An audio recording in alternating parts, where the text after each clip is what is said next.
Welcome back for our way too delayed second episode of Pods for Peds, the official podcast of Enzo and Me Pediatric Cancer Foundation. Joining us for episode 2 are good friends of ours who happen to live about 5 minutes away and ironically started their pediatric cancer journey on the same night as our family, with both of us waiting in the emergency room at the same time and none of us expecting to hear the news we would soon hear or knowing the horrific ride we'd all be going through.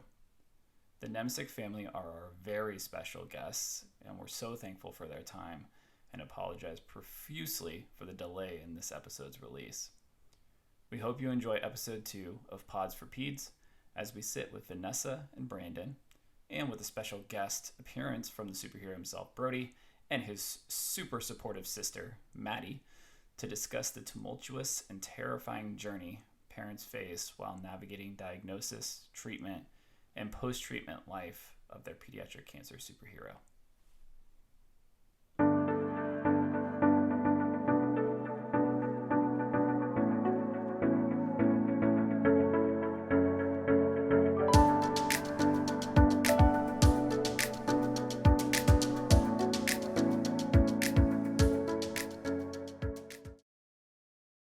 Okay, so welcome back for episode 2 of Pods for Peds, the official podcast for Enzo and Me Pediatric Cancer Foundation.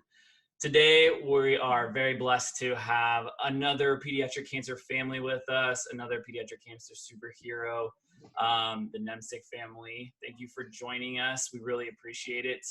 We really appreciate you guys taking your time in the evening to have this conversation with us. Obviously, we talked a little bit about this before the podcast of how difficult it can be to walk down memory lane with some of this stuff, but we're providing some of this information for people who haven't been through it, who are trying to learn a little bit more about it, or who will go through this in the future, is really what the podcast is designed to do. So we appreciate your guys' input, your story, and all the information that you can provide. So thanks for coming. Yeah, thanks for having us. So I guess we should preface it by saying that we met in one of the worst ways possible. Both of our sons were admitted to the hospital the same evening, same day, same evening, about a half hour. I saw you guys, we were in the triage and I saw you guys come up to the window. So yeah, so weird. And then we spent the next several months as unfortunate roommates on a hospital floor. So it's nice to see you guys. You know, we're showered. Hair is like, we look a little different. I don't know if you recognize me. It's me. The voice is the same. But yeah, so we met in that way. Both of our sons coming into Children's Hospital with nagging symptoms and a lot of trips to the other doctors, pediatricians that turned out with no answers. And, we'll talk about you specifically. We went in kind of blind that night. I think it might have been a little different with you, but, we'll just definitely dive right into that. And I guess we could start with just for an overview. Was Brody's diagnosis, your son?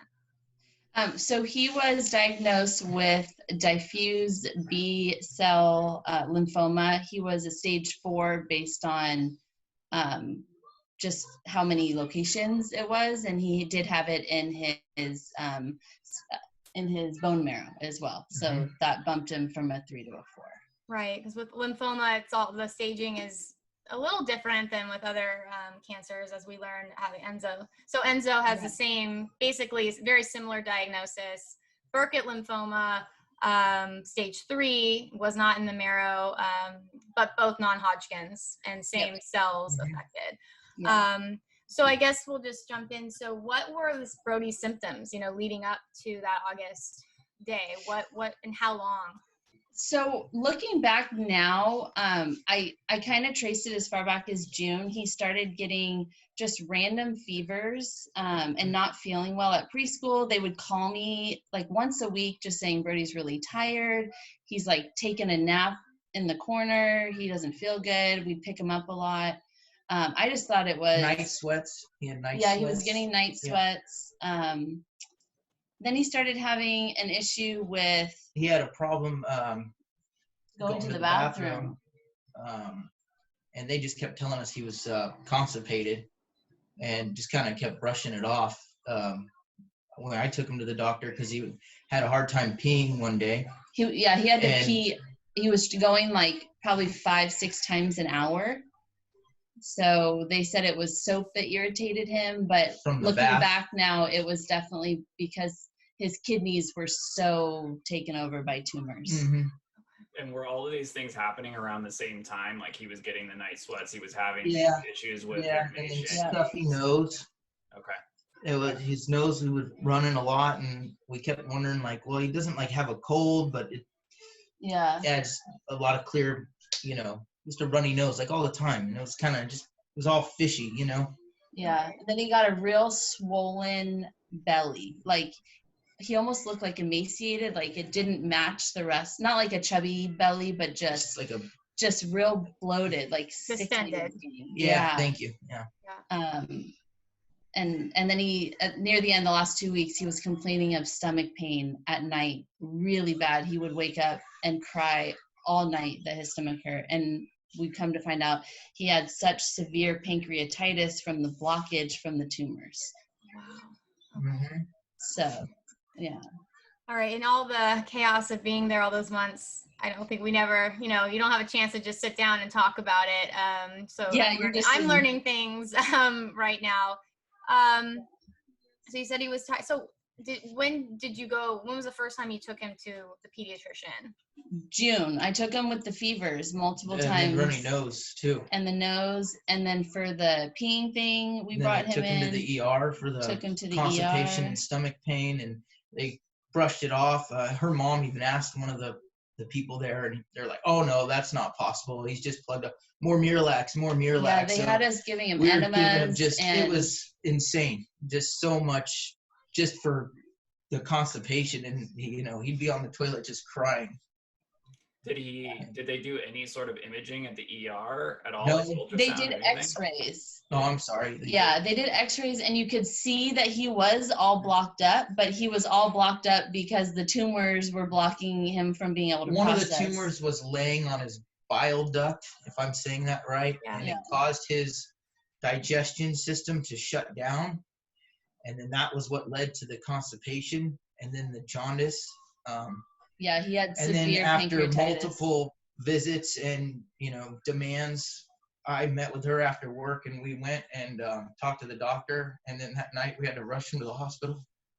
Yeah, they did blood work at San Ramon Regional. And then they called us that night at like 10:30 and said, you need to take him to Children's like right now. So. Okay.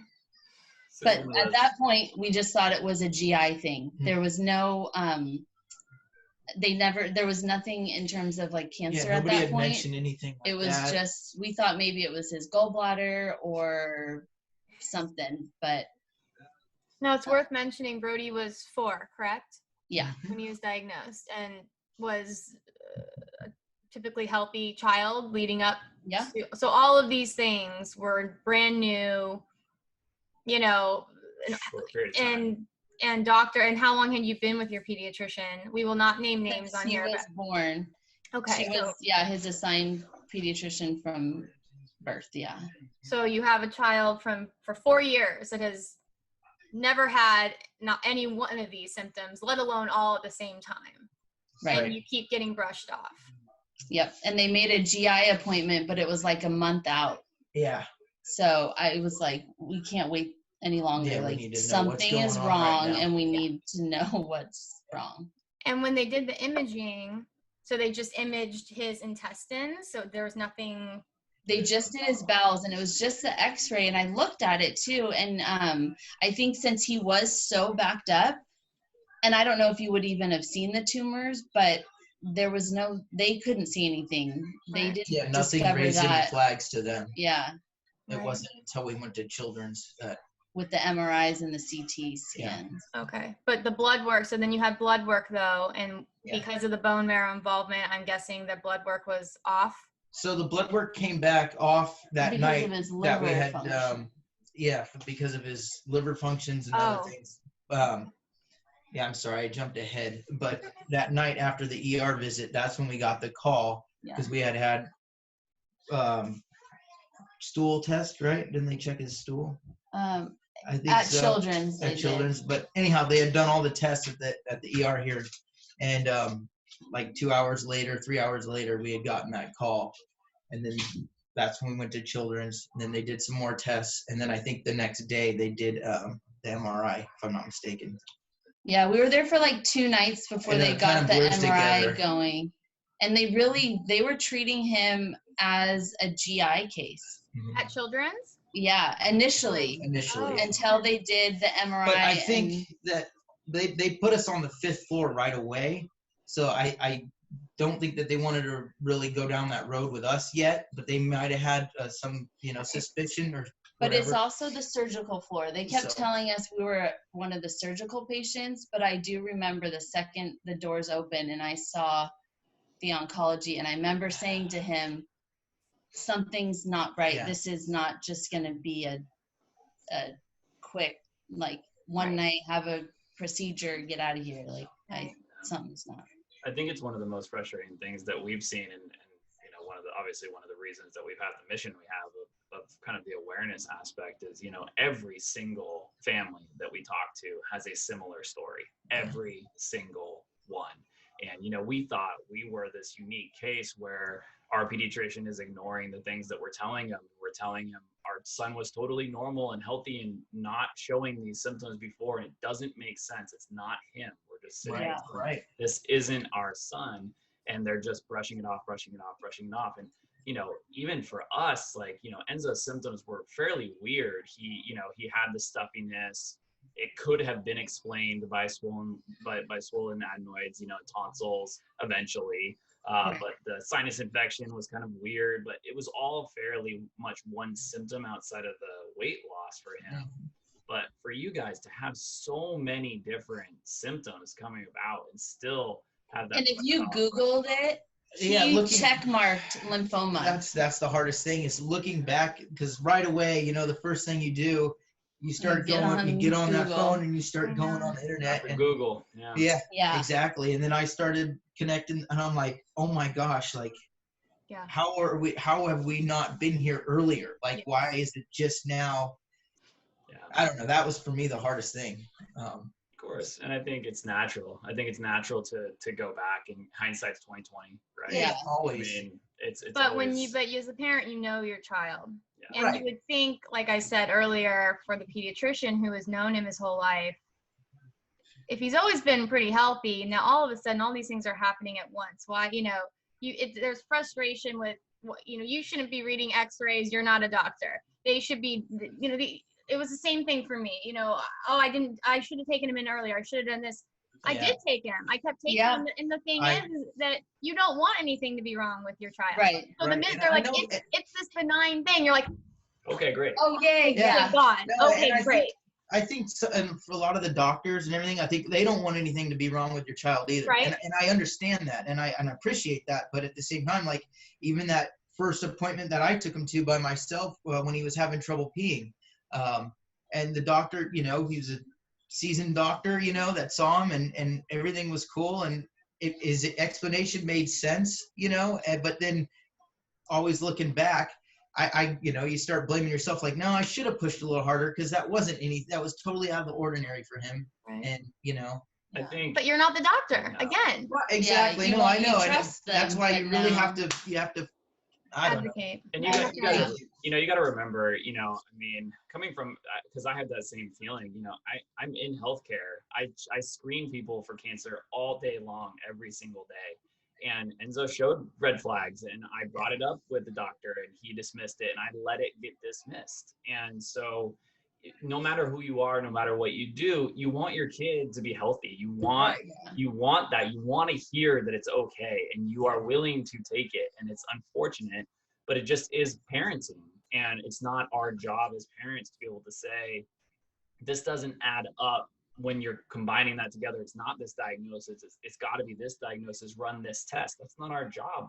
We got and you want to trust the doctor. You really want to trust them. And 100%. Our doctor was insulting to me, just absolutely straight up insulting. I was hysterical. I flat out asked him if this could be I couldn't even bring myself to say the word. Yeah. He knew what I was saying, and he Yeah. dismissed me time and time again. Like, I was just hysterical. He was annoyed with me. My phone calls. One time I got off the phone with him and I started crying. And I'm not usually one, like, I that's not typical for me. And I just started crying. And it's wildly frustrating. It's not uncommon once you get in there. As our oncologist told us, you know, it's just it is not likely when you see these children that this is what it is. And so doctors don't want to jump to that conclusion, but at the same time, it obviously does happen, and they've got to be open. For Enzo, it would have been a simple image. Imaging, and yeah. it was June for us too. It was June for us too. A simple image, and it would have been 2 months earlier. He would, you know, that's our story. That's what I wonder. Would it different blood tests? You know. I know, and I mean, it could have brought us, you know, maybe in jump started the treatment and everything sooner, and things wouldn't have progressed to what they did, you know. Because we even had to go to UCSF to have a stent put in his bile duct, and that set us back another week of chemo before treatment, because we had to go there. And then that was really odd because we were the only ones over there in this like ghost town hospital, because it was such a one-off thing and such a rush, which I appreciate. I'm not complaining, but it was like, it really kind of started to sink in the severity of the situation. You know, when it's just us two, Brody, and there was not a single person, a doctor, you know, OR. and I'm like, wait a minute, this just doesn't, you know what I mean? Then I started getting really freaked out, you know. Of course. Yeah. The whole thing is it's kind of an out of body experience. Yeah. Yeah. It's surreal. It's just, it's surreal. That would lead right into just the emotional toll. But maybe we should just talk about, before we do that, so you go to Children's, then you go to Oakland, you go to San Francisco Children's, you get the stent, you come back to CHO, and then you start chemo. Yeah. If you could just share a little bit for people who are watching who have luckily never been in this situation, a little bit about what that was like for Brody, especially, and for you guys as his parents. You know, I don't know, because maybe it's because he was 4, or he just has like an outlook on life that is so innocent. He never complained about it. He asked when he was going to get to go home and when he could eat. He didn't get to eat for like 9 days straight because they had to get his pancreas settled down. That, I think, bothered him the most. He wanted to just eat food. Right. And then I don't know though, because when I was one-on-one with him, I mean, he'd ask me, Dad, am I gonna die? you know, and you know, Enzo never asked that question. I mean, he asked me that a couple times. Yeah. Like, looking out the window, asking me if we're ever gonna get to go fishing again. And I mean, hard. And I can't even imagine this as a dad. I mean, how do you answer that question? Yeah. You know? Well, that's pretty perceptive, because Enzo, he still has never connected those dots, and we're very, I just closed the door. We tried real hard to keep that one out. But it's nothing that he, for whatever reason, he never connected those dots. So I'm so sorry that I don't even know what he never said that to me, but I mean, I guess, well, kind of transitioning into that a little bit, one of the questions that I had, since we're kind of talking about it, right? Dad to dad, going through this, there's a lot of juggling that goes on, right? I always felt like I had to, like I was the strong one, right? Like I'm the one that's supposed to hold everything together, right? And you think you're gonna be. Let's back up. Let's face that for people watching. Right. In our relationship, outside of gender, right. I am the more emotional one. Right. I am the more sensitive one. I am the more outward. I'm the this one. And Danny's the this one.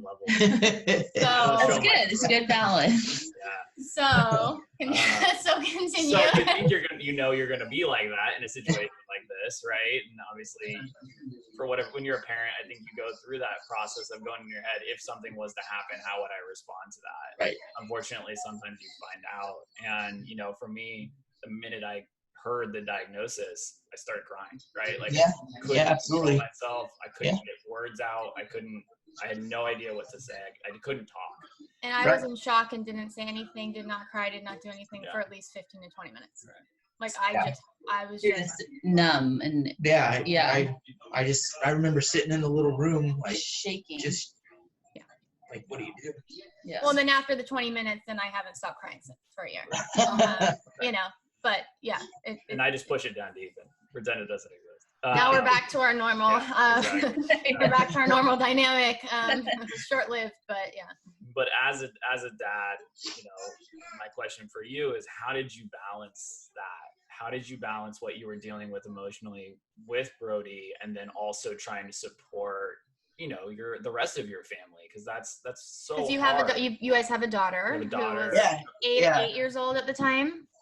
She She had just turned 7. Oh, sorry. Okay. She was 6 because we missed her birthday. Oh, okay. And we missed she was her 6 first at the day time, of school. and we missed her first day of school. We missed her 7th birthday. So that was very hard.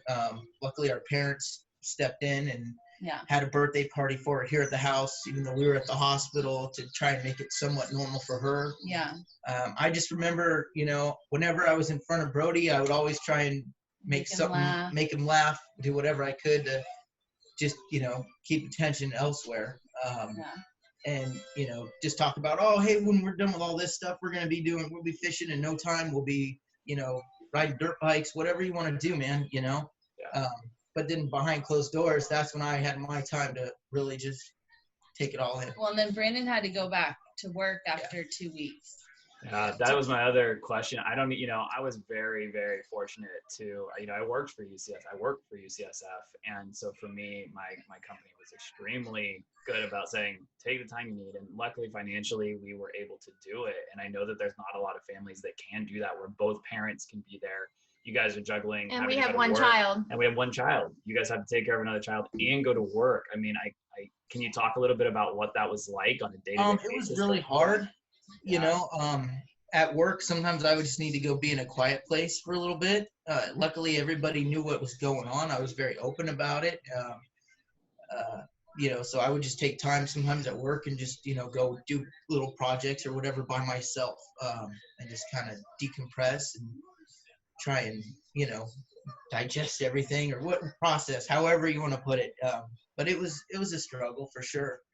And then, of course, some people would want to talk to me about it, and which was, everybody, you know, was very, you know, concerned and wanting to help however they could.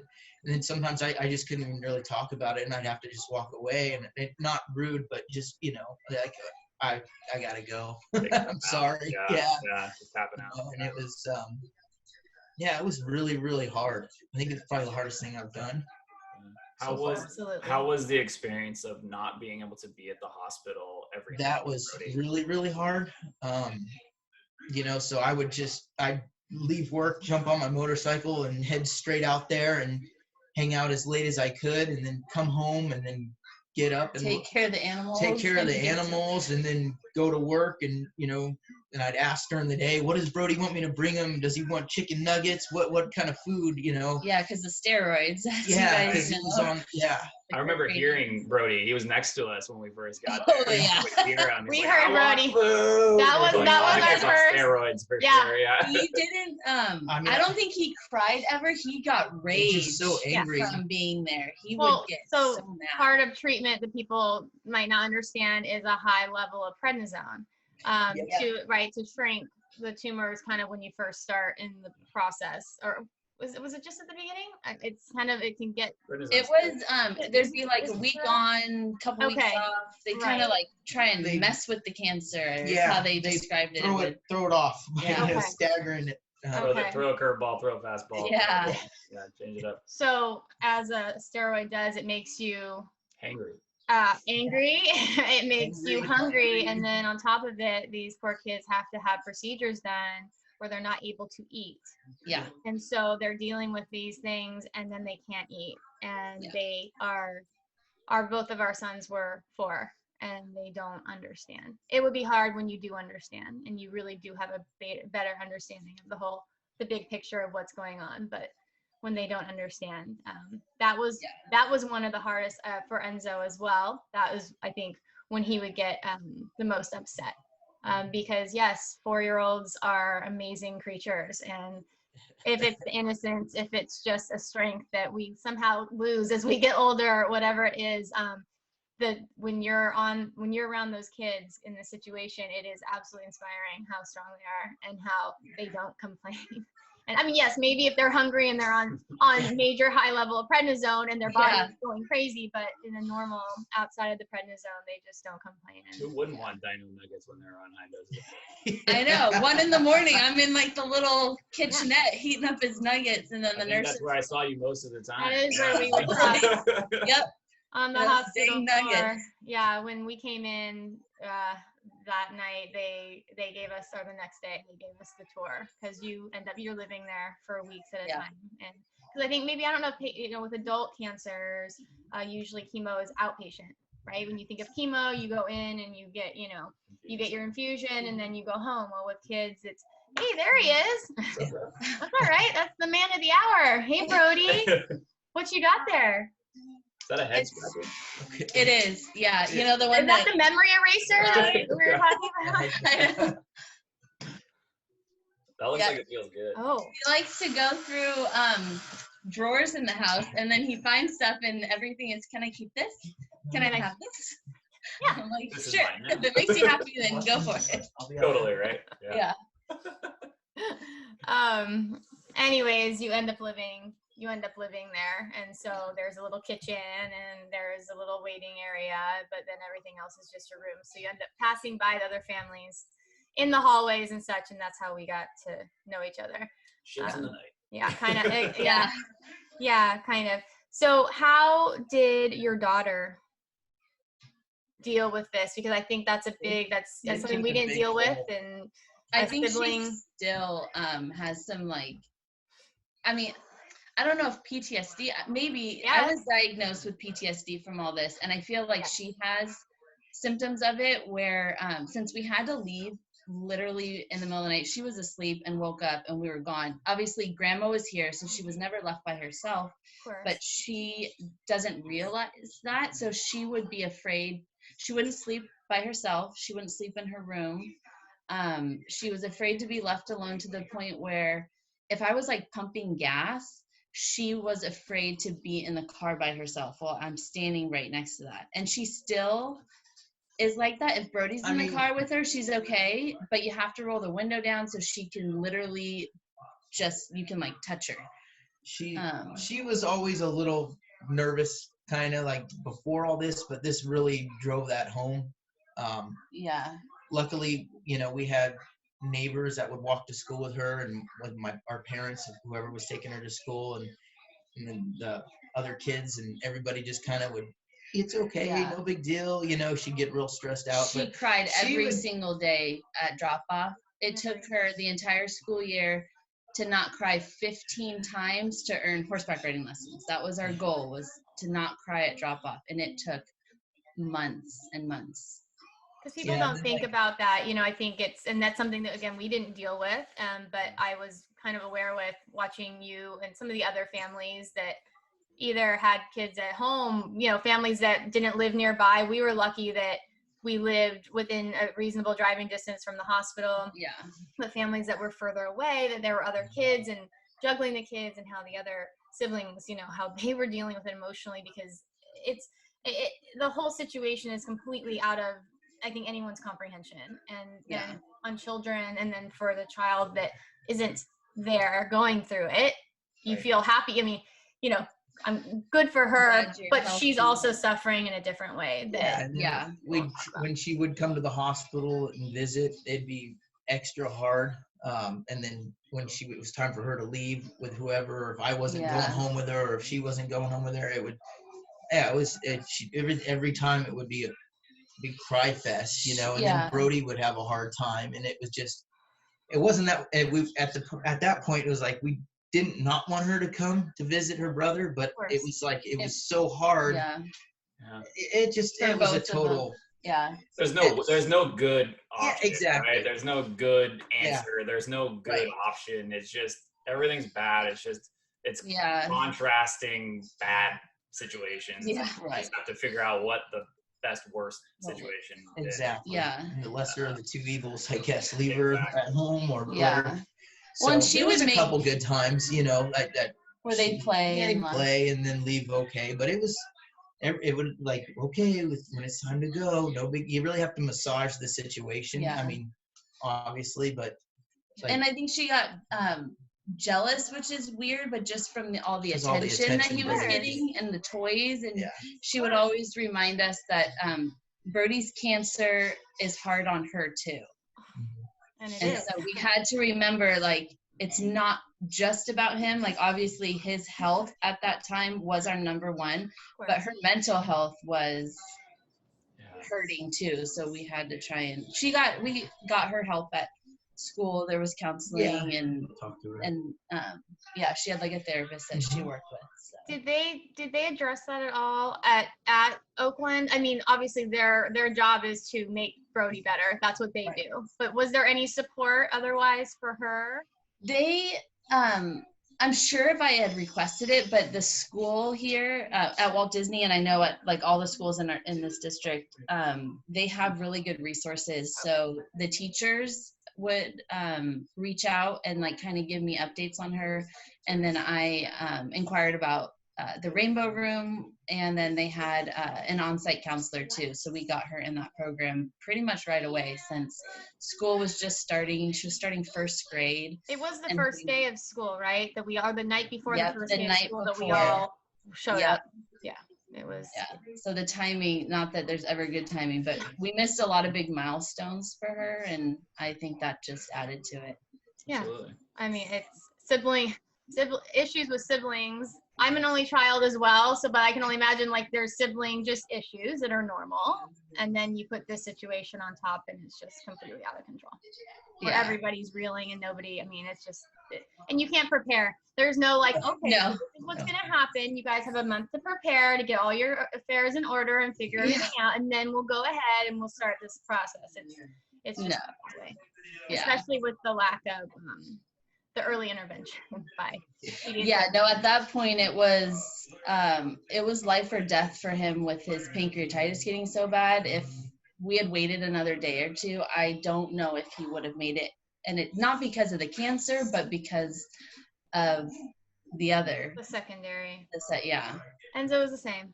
They told me that, so it was a good thing that we all showed up that night. That we did. Enzo ended up in the ICU because he couldn't breathe coming out of anesthesia after he had his port put in. So because his tumor had grown so big, it was blocking his airway. So I didn't realize that. They had to intubate him in the ICU in an emergency situation and told us it's going to take 10 minutes and we're going to do our best. My God. They kicked us out of the ICU. And so we had to wait for 10 minutes not knowing if they were successful, what was going on. And so, it's the worst thing that someone can tell you, right? Mm-hmm. It was one of those things for me. And, it's the second worst. Second worst. Yes. Second worst. And we were reminded of that at the ICU waiting room by another parent that was in there that their child wasn't there anymore. So we were reminded that it was the second worst, but it's up there. It's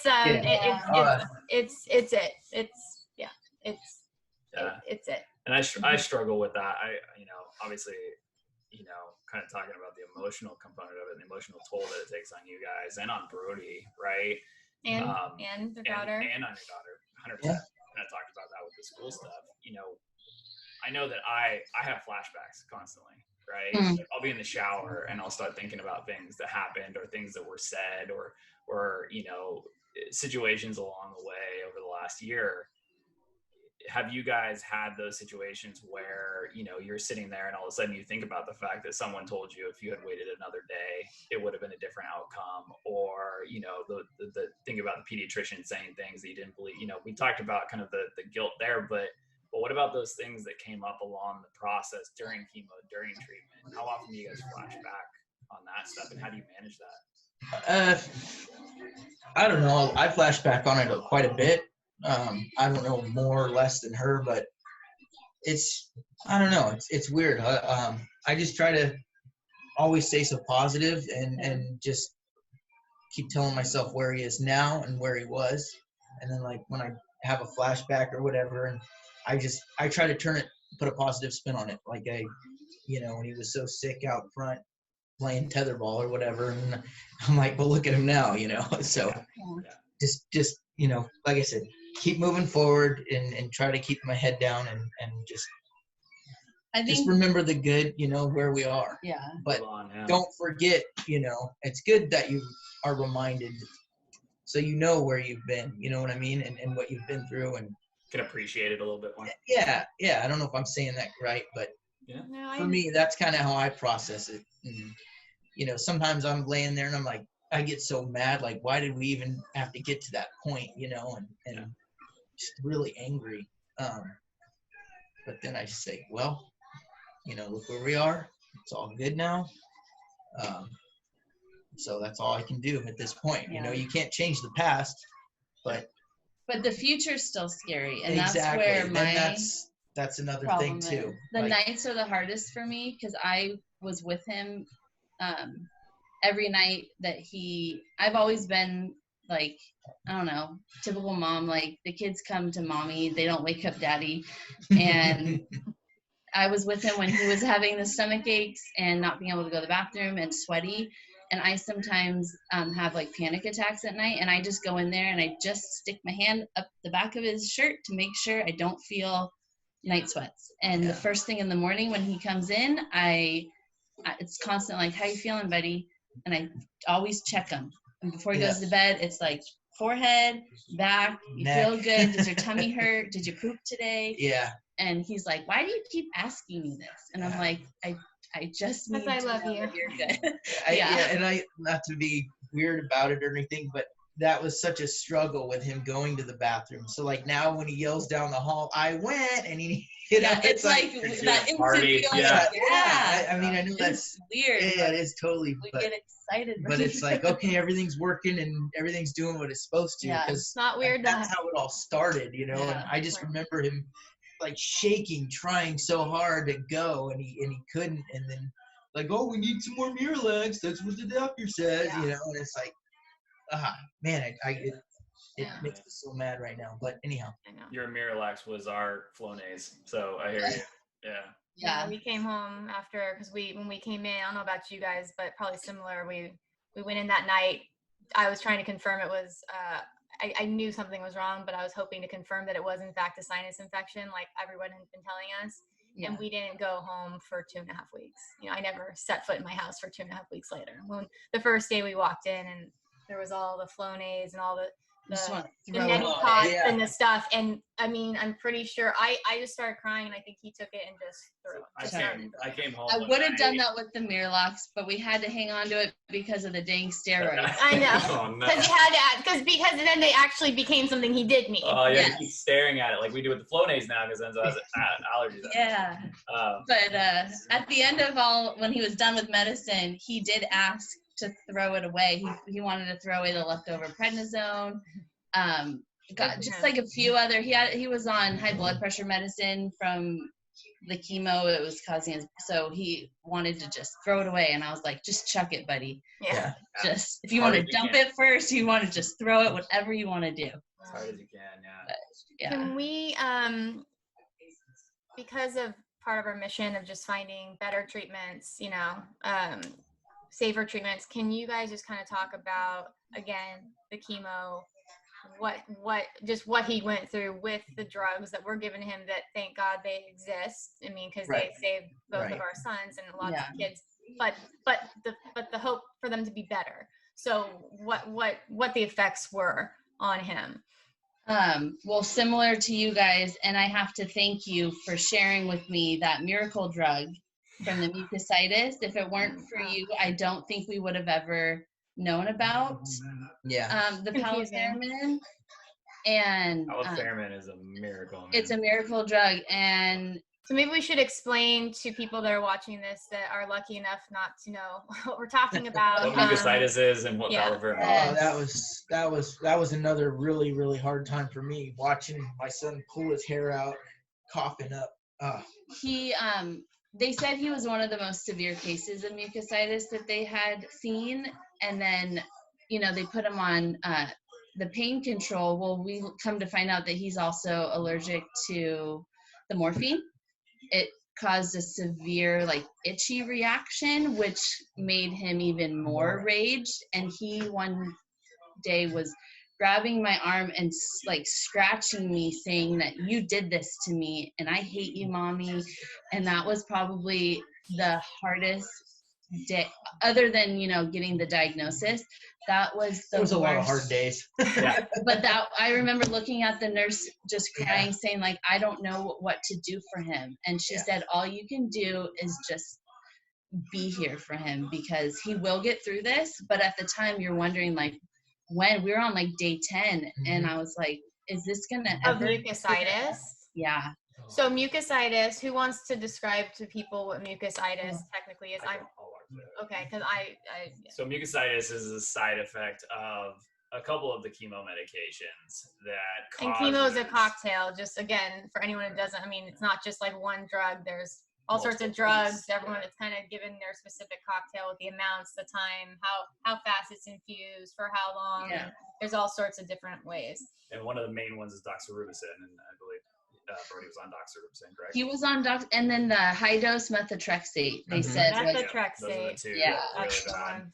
And so with that medication, they can have basically ulceration of the entire mucus system. And the mucus system is mouth to anus, and The whole way anywhere in through. between can have ulceration, bleeding, and it causes extreme pain. As Enzo described, it felt like he was eating knives.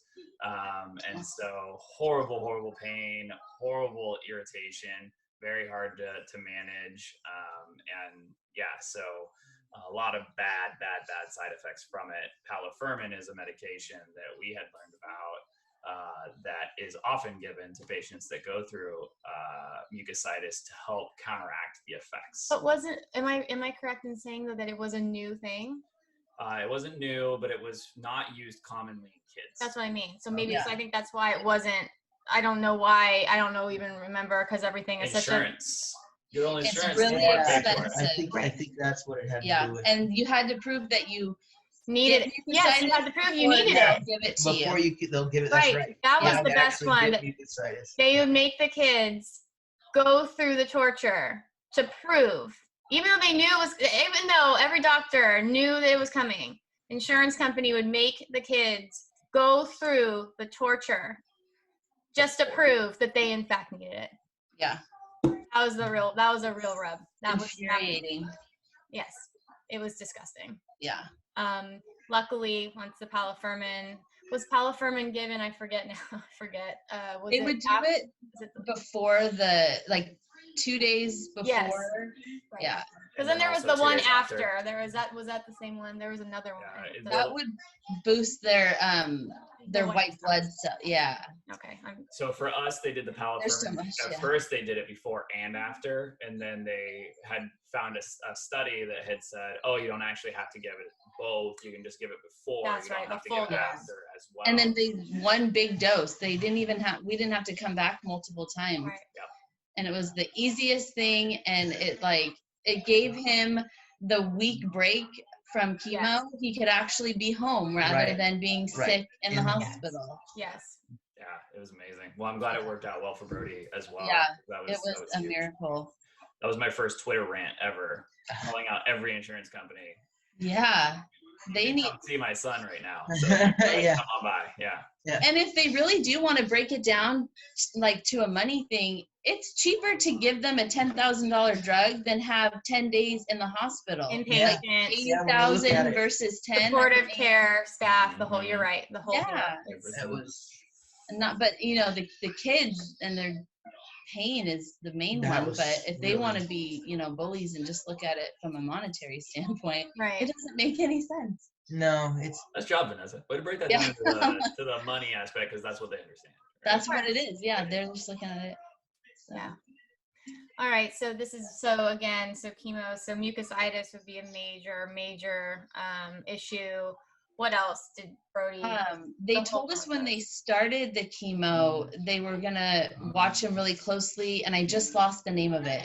But when the tumor starts to break down super quick, I can't, what is it called? I can't think of the name of it. So yeah, It breaks down very quick, and then the kidneys and everything has to filter it out, and you have to what was it? Yeah, because if it's too much, then it can be damaging, right? Yeah.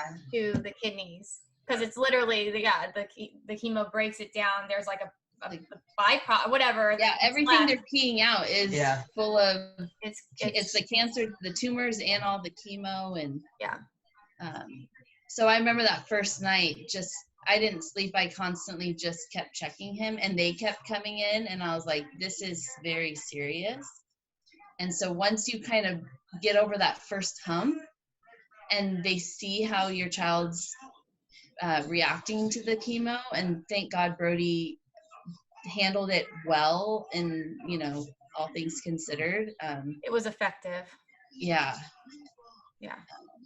But that initial dose is, you just don't know, and you sign away these papers where it's like, okay, if I don't do it, my kid's gonna die, and I sign with these side effects that could also kill him. I'm like, what do you do? Like, you have to do it. That was so hard, signing all those papers, and then the doctor, I don't even remember what you were talking about, because I was done after that initial 20-minute shock of not reaction. Then I was done for a year now. I don't remember. Yeah, I remember our oncologist telling us that it was in a positive way, but when he said it, it really hit me. When they first started the chemo on Enzo, it was in the ICU, and they said, listen, we need to shrink this tumor now because it's blocking his airway. We're going to start him on the chemo, and this is going to work quickly. You're going to see this tumor, in their words, melt away, right? And same idea, right? Because it's melting away quickly, you have to really watch the kidney function and do all these things. And so, to your point of the medications, I'm in the waiting room talking to the oncologist. We had just gotten the good news that the tumor was shrinking. We're really happy. And he said to me, well, the chemo medications, they come from the use of mustard gas in the World War. And I said, excuse me? And he said, yeah, these medications are literally just basically made to be atomic bombs for your body. They just destroy everything. And it was one of those moments where it just hits you and you go, I just let them put that in my kid. Because I didn't have a choice. Right? Exactly. I didn't have a better choice. And I basically just looked at the side effects as, okay, this is what I need to prepare for and look for. But whether they come or not, like, you have to do this. And So I hear you. So it was tough.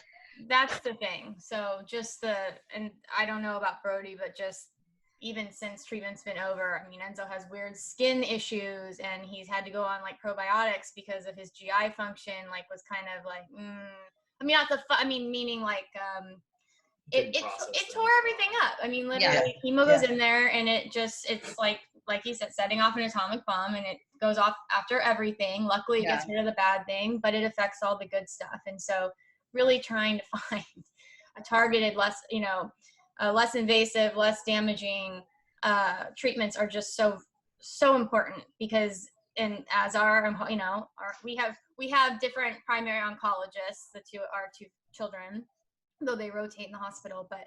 And your guys' primary oncologist was one of our favorites. Well. Awesome. She was the great, like, if it couldn't have been our primary, like, I like her being there, but it just I lost my train of thought. I was gonna try to get through that. Like, of the chemo, it's constant, and we don't know in a year or 2 or 10. Oh, just the fragility. That's what it was. It was that it just creates a more fragile person. Has Brody shown side effects that have lingered beyond the chemo that you guys have noticed, or not really? I haven't picked anything up. He does have, not the way he acts, but an imaging. He has lobular kidneys, which they're basically deformed from the tumors. We're hoping his kidneys get back to a more normal shape. And I guess they probably are a little enlarged or inflamed. And then another thing that always concerns me is one of the medicines they gave him can have a long-term effect on his heart. Yes. Yeah. So they say, like, for him, I'm not saying this is what he's going to do or anything, but like lifting heavy weights and stuff probably wouldn't be really good for his heart, would be real hard on his heart because of what it's the type of medicine has been exposed to. So like running and things like that would be more, ideal for him. So, in my mind, it's I'm always like worrying about his heart. Not that there's anything there or anything like that, but it just the unknown, and just like, oh, don't, I don't want you working out when you get older, but I do. In high school, they what I said mean? that. I don't know. And it's like, what if he wants to play football and bulk up? Well, no, Right. Yeah, it continues. I mean, it's not, and as long as it's gone, fine, we'll deal, but it's not something that just, oh, great, okay, now you move on, and it's like nothing happened. I mean, physically, emotionally, it's life-changing. And did he get an echocardiogram? Yes. Okay, right. Same. Yeah. And is that the doxy that does that? I think so. Yeah. And luckily, they base it on how many doses. Right, and the amount of exposure, and then that will tell them how often they need to check it. Yeah, I guess every 5 years. He's had 2 or 3, and everything's normal. Yeah. But they'll check him every 5 years, and. Good. I just keep telling myself, like, okay, he's still so small and his body's still developing. So, and this is just kind of my own defense mechanism or whatever you want to call it. But, his body's so small and he's so young. And like I said, he's developing that, it'll be more time for everything to kind of get back to normal. They have age on their side. I don't know if that's even, but it's just something that I, kind of, he'll be all right. He's young enough and he can bounce back and his body's still developing. So. I think it's a good mentality to have, I think that's great. And I think it's true. I think kids are pretty, they're pretty plastic in their ability to adjust. The younger ones. Yeah. Right. The teenagers have it's not as good for the teenagers. And so that's another thing that needs to be addressed is they don't tend to do as well. Yeah. But I think one thing that's important, kind of going back to what you guys talked about earlier, which is that after effect, right? Of you guys going to check on Brody a lot and sliding your hand up his shirt. I mean, when you said that hit me, because every night we check on Enzo's breathing, we listen for snoring. We hear anything that sounds like snoring, we start to worry, we start to freak out. We're constantly watching what he's eating. Why isn't he eating? If he says he's tired, why is he tired today? Why are you tired right now? Yeah, why are you tired? Or my stomach hurts. I'm like, every morning I'm like, are you sweaty? Are you hot? Enzo woke up with some sweat in his armpits yesterday, and we're like, is it normal? Is it not normal? I freaked out. So, and I think that's something that. But it's like we're in the middle of a heat wave. Exactly. They're gonna get. But I don't. Standing outside at 8 o'clock in the morning. But Yeah. Speaking of, hi. Yeah. But I think that's something that not a lot of people talk about and not a lot of people understand. But it's normal, right? And I think for those of us that have gone through it, and I hear that from you guys, and I take a little bit of a breath because I go, okay, we're not the only ones that are that are going. It's normal in this abnormal world that we now live in, kind of. Right. No, you're definitely not alone. At all. So, and it's hard, but again, I'll take it, right? I'll do that every day of my life if I have to, as long as nothing comes back. Yeah. So, So.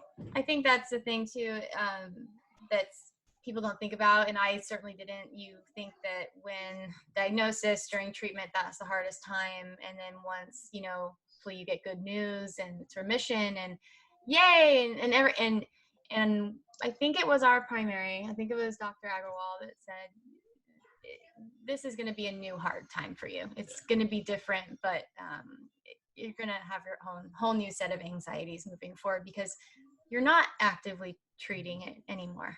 And which, even though it's awful, at least it's like when you're in a fight, like you feel like you're and you're getting all the checkups and there's people around the clock that are checking on them, and they're you're getting these confirmations and on and the support, and then you go home.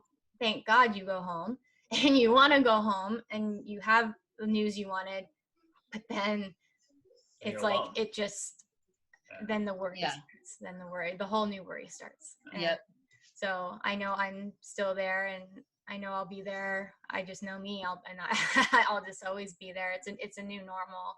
There's no. So one of the things I was going to kind of ask you was, life before this and then life after this, and how how it's changed, and beyond the obvious, but just how it's changed, to let people know like how things are different.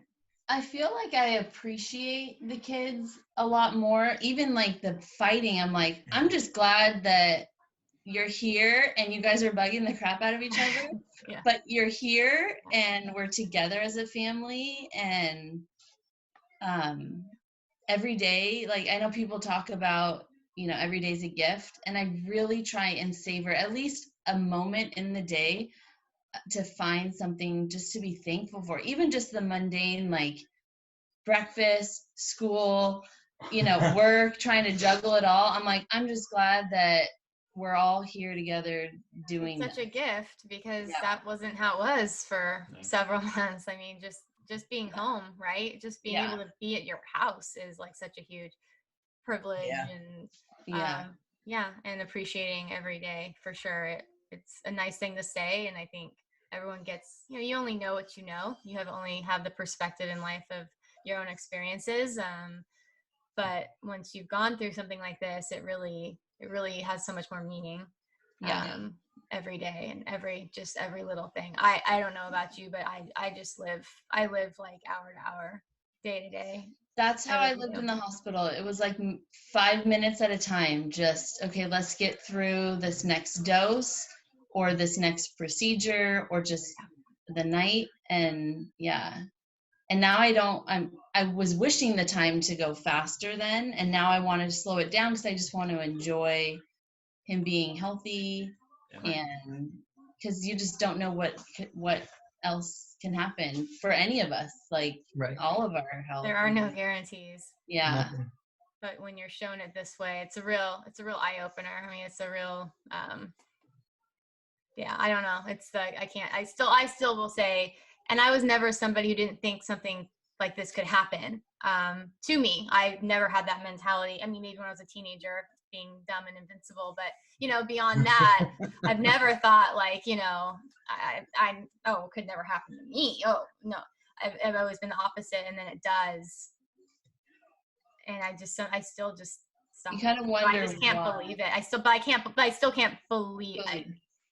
I didn't think it couldn't happen, but oh my gosh, it happened. Yeah, it did. Oh my god. Oh my gosh. It's just it's hard to put into words. And so in a podcast, I guess that's the problem. But it's hard to put totally into words. I guess. I mean, what if there was just? It's hard to say one, but just if there was one thing that each of you could share about this with people who haven't been through this, who don't know much about it, who maybe, if they're going through their life and they're wanting to donate to, there's a lot of nonprofits out there. There's a lot of very needy causes out there where people can donate their hard-earned money. What is one thing that you each would want somebody out there who was considering donating to an organization like Enzo and Me? What was one thing you want them to know about why they should? I mean, these are kids. They've got their whole lives ahead of them. And the fact that they're getting hit with such a huge blow at such a young age, it's like, it's not fair for anyone to deal with cancer, but like, they just have so much to still live for. And they can, because they're so strong that with more research, they've really dialed in blood cancer. And I think that they can do more and help more kids. And if you can catch it, like, I don't know if he would have had a different, I mean, his outcome was still good. He's in remission, but would it have been a different stage? Would it have been less invasive? Right. If you catch it sooner? And I think there needs to be more awareness for pediatricians and just families just knowing to advocate. Not that you don't want to distrust the doctors, but do your gut. Research and trust your gut. Like you said, you just trust your gut, and don't be afraid to speak your mind and stand up to these doctors. Not to be disrespectful or doubt them, but say no. I want some more tests. And if it doesn't seem right, hey, let them know, and don't be afraid to even if you look like an a-hole or whatever, just, it's your kid, or a kid. Yeah. And I like I said, I told you in the beginning, I wish I would have been firmer with a lot of them. And I feel like nothing happened until we got firm with them. And like that one ER visit, I wish I was there for that. She had taken my him. mom even, yes. I wish I was there for that, because I can tell you right now, it would have been a totally different ball game, because at that point I was about to lose my mind. Not the one at show, but before. I'm sorry. It was one of the leading up to that, ones. because we had already been down that road, and to hold the Miralax, we keep going back to that damn Miralax. But anyhow, sorry, I'm getting off topic. But these kids just have so much fight in them, and they need to be given the chance. Yeah, I think more willingness to test. Nobody wants to test for this stuff. I get that, but you need to be more willing to, hey, let's do a couple more tests, and let's look a little deeper into this. I think there needs to be a little bit more of that attitude instead of brushing things off so much. Yeah. Well, and with blood, what we learned, with blood cancer, which lymphomas are, leukemias, for anyone who maybe doesn't understand what that means, staging isn't as important with outcome. In our son's situations, it was secondary things, though, that were really the problem. But a lot of the cancers behave more, I'm not an oncologist, but the outcomes do play, or the staging does really have an effect on the outcome. So when these pediatricians aren't just doing a simple blood test, aren't doing a simple image, right? You are reducing outcomes. It's a game changer. Yeah. Yes. So as far as how much exposure they're going to need to chemo, everything, what they go through, much farther it's going to get, and exactly how much more torture they had to go through, how many procedures. Enzo was on a breathing tube for a week. Been treating something much more manageable. He wouldn't have had that. He wouldn't have had it a month or. And I know, it's always shoulda, coulda, woulda, what if and all that. But it's just bringing awareness, bringing more awareness, and more testing availability, I guess. I don't know. Well, and I always said, and I said this to one of them, I said, what's the harm in doing another test? What's the harm in looking? Right. Because what's the worst that happens for you? It comes back negative and you go, see, everything's fine. And we go, great. Right? Yeah, I don't care if it makes me look like a worried parent and, makes me look like some crazy person. Whatever. So be it, Make me look crazy. I don't care. I'll sleep better at night. I get, Exactly. Yeah. Exactly.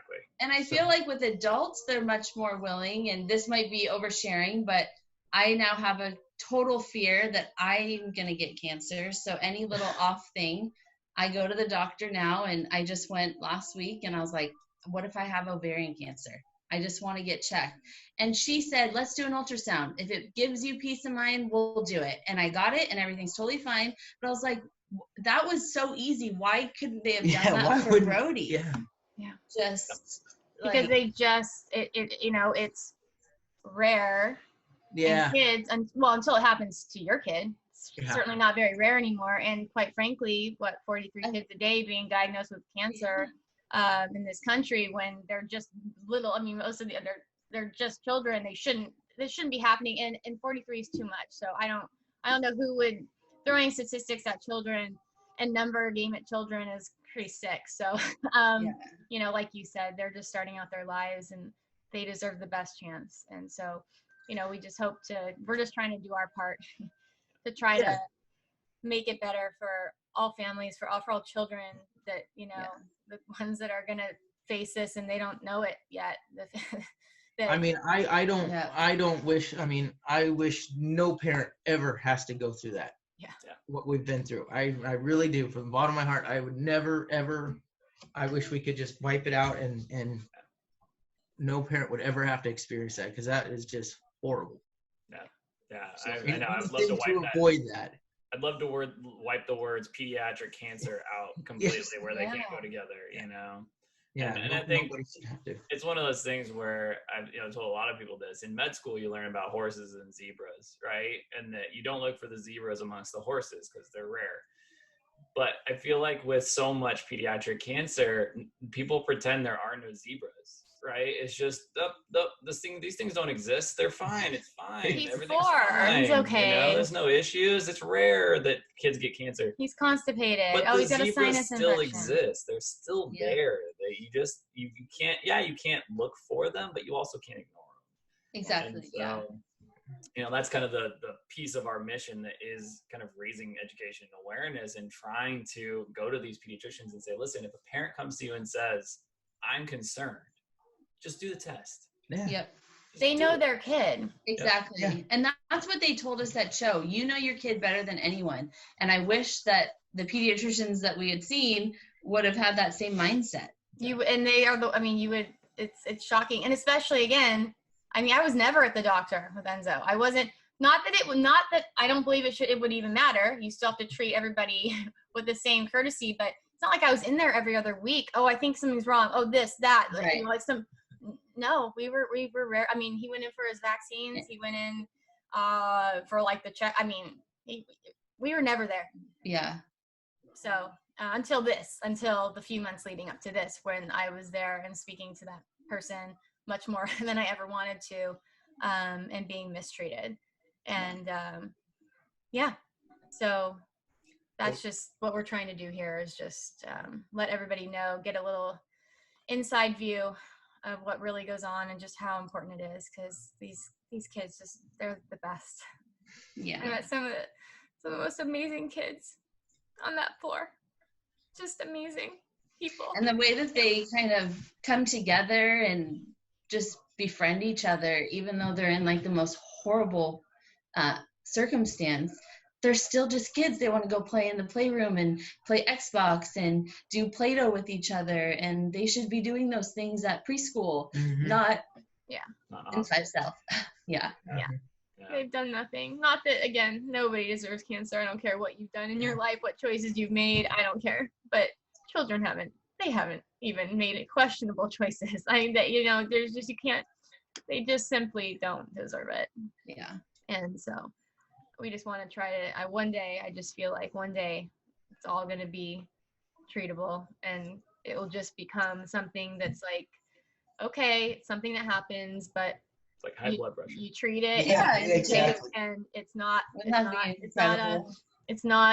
what it currently can be, which I can't even say out loud.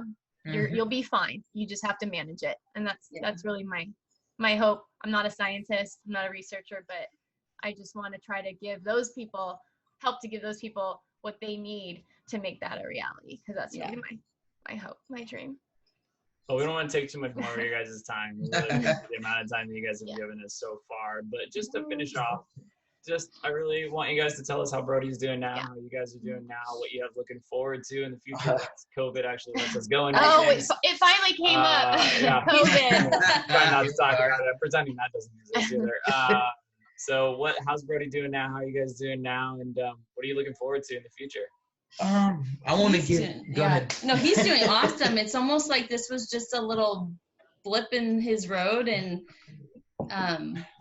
he like literally even just went back. They say your hair can come back different. I'm like, he looks exactly the same. Luckily, as before. not that it would have mattered at all. No, not at all. But I'm like, people that see him now, I still picture, I'm picturing him now as he is now, but I still picture that little baldy Q-tip, and he was adorable when his hair was gone too. And that's still my vision of him. And I feel like I walk around sometimes, when they are bald and people see him with their bog mask on, and there's a child with cancer, and now he looks totally normal and no one would ever know. But to me, I feel like I still have a sign on that says my child had cancer, and we've come back from this, and look at him now. And but to him, it's like he just wants to get on with all he wants to do is ride his bike. Yeah. He's just ready to go. 100 miles an hour all the time. He's on or off. He has like two speeds. Just being, it's so hard for me to use the word, but a normal 5-year-old, right? Like he's not a normal 5-year-old. The things he's been through, people will never understand, but he just wants to be a normal kid, right? Like that's what he wants to do. He just wants to be a kid. Yep. Yeah. That's awesome. That's amazing.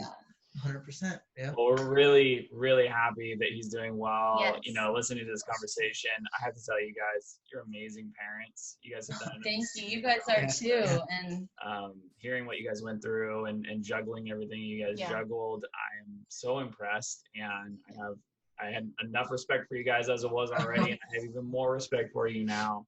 I can't wait till we can actually hang out and have a beer together. I know Brody keeps talking about hanging out with Enzo. He's like, so once COVID's done, I was like, yes. Then he's like, we can go boating together and yes, we will. Hang whatever out. they want to do. That's what I say. Whatever they exactly. all good. Yeah, more than earned that, right? Yeah, for the next 50 years. Yeah. Yeah. Till I'm gone. Yeah, that's right. And then after I'm gone, he doesn't have to ask permission anymore. That's right. Do you, buddy? Yeah. Do you? Exactly. Yeah. Well, thank you guys. We really appreciate you Thank taking you. the time. Yeah, Thanks thank you for joining everything us. you're doing. Anything else you'd like to add? Just love you guys. We love you too, and we can't wait to see you once it's all everything's safe. And I mean, I drive down Bollinger all the time, and we always think about you guys. Brody always talks. We see Bollinger School, and that's where Enzo goes, and it's just crazy that we live so close to you, and then this whole experience going through it basically together. Yeah. Same night. Yeah, it's crazy. Yeah. Well, I look forward to our future friendship. Yes. And There you go. Likewise. No, in normal terms. normalcy that will come Yeah. from it. Yeah, exactly. Yes. All right. Thanks, All right, guys, so guys, much. thank We you. appreciate it. course, Don't thank forget this. We had this conversation and all, and go back to just having a good night. It's just that easy, right? I know, right? Just turn it off. Yeah. Turn it off.